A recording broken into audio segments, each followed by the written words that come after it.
Syafaat Nabi itu ada banyak macam. Kita bagi dua aja, syafaat uzma dan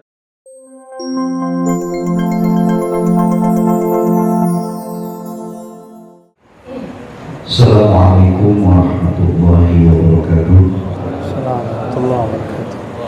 Yang sama-sama kita muliakan Abuya Dr. Abdulaziz Hashim, hadirin bapak-bapak dan hadirat ibu-ibu yang berbahagia.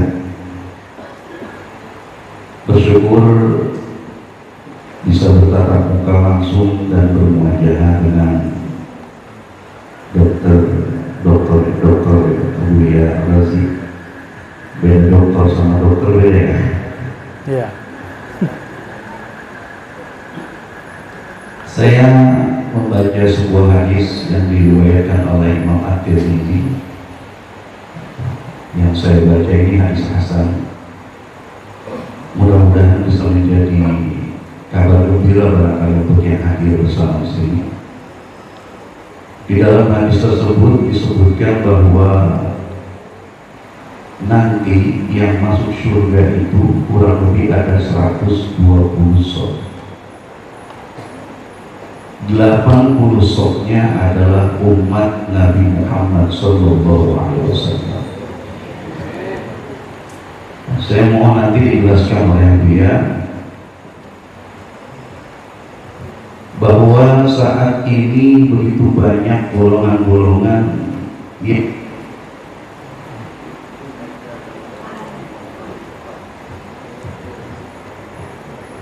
Mic-nya ngambek.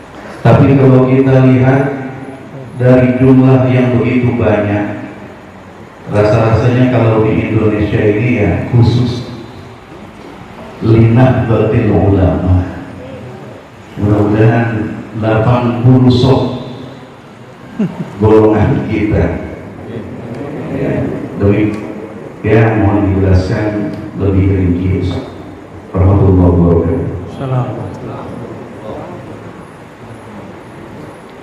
Bahkan lebih dari itu litaksir, hanya menunjukkan banyak, hanya menunjukkan, dalam bahasa Arab disebut litaksir, taksir kasrah, banyak, kasara yukatsiru taksiran. Jadi umat Nabi Muhammad nanti bersaf-saf, dan saf terdepan itu adalah umatnya Nabi Muhammad SAW yang masuk surga. Dari awal Nabi Muhammad sampai kiamat nanti. Ya dikit jatuhnya itu.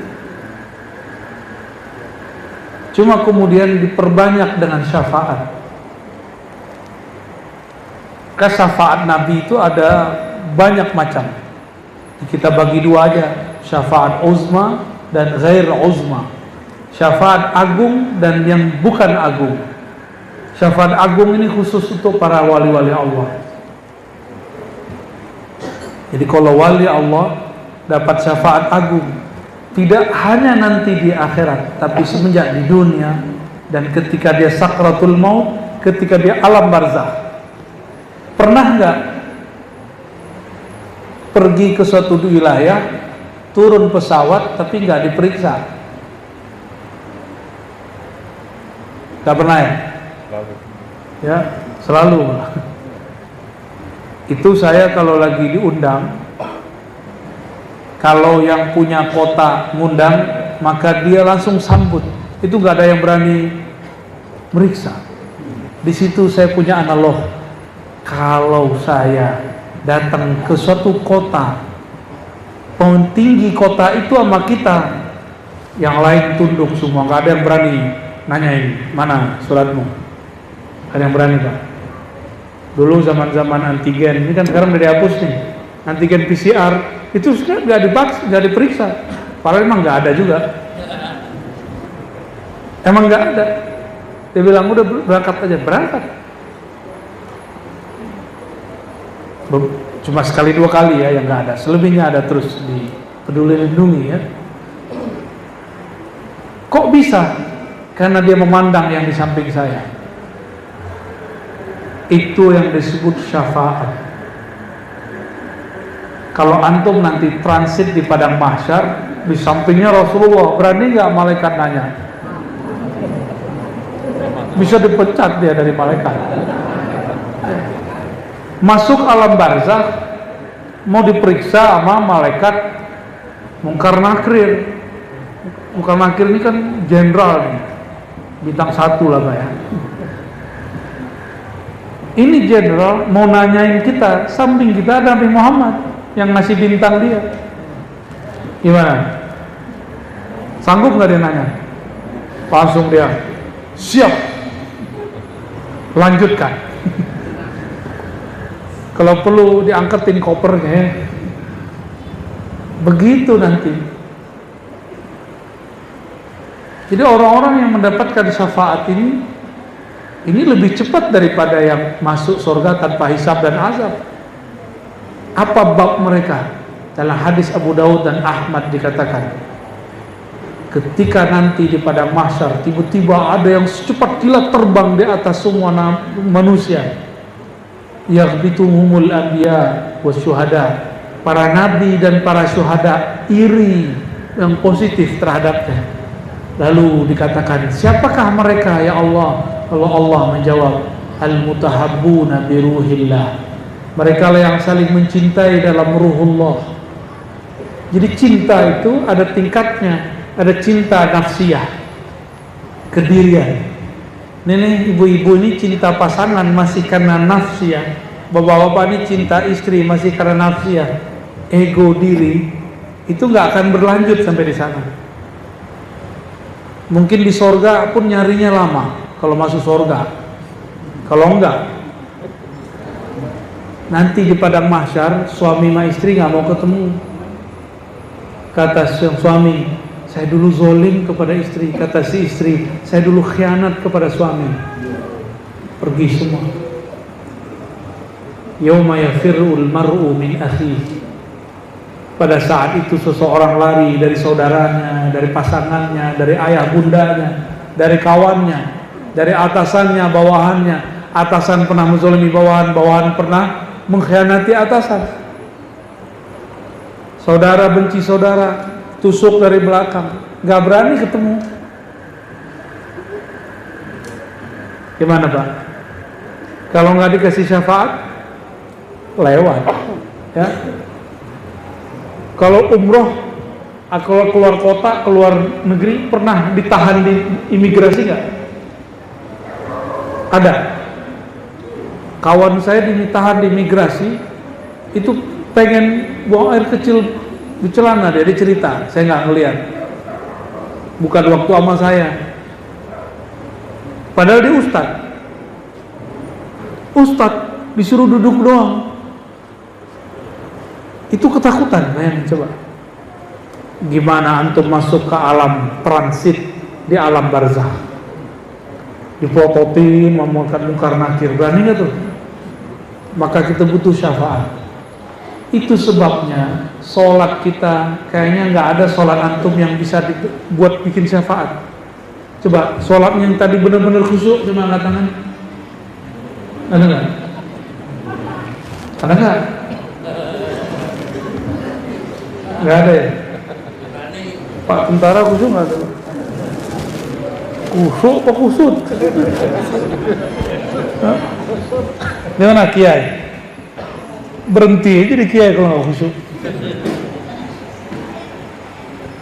Gimana mau bimbing umat sholat pun nggak khusyuk?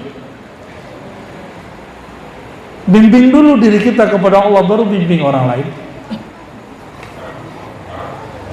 Nggak kenal jalan ke Bandung, ngajak orang ke Bandung, sesat nggak?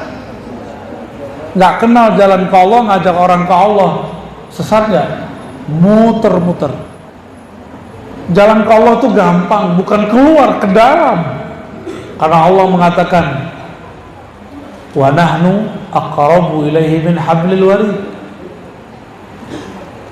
Wa idza sa'alaka ibadi anni fa inni qarib. Jika hambaku bertanya kepada engkau tentang aku, katakan aku sangat dekat.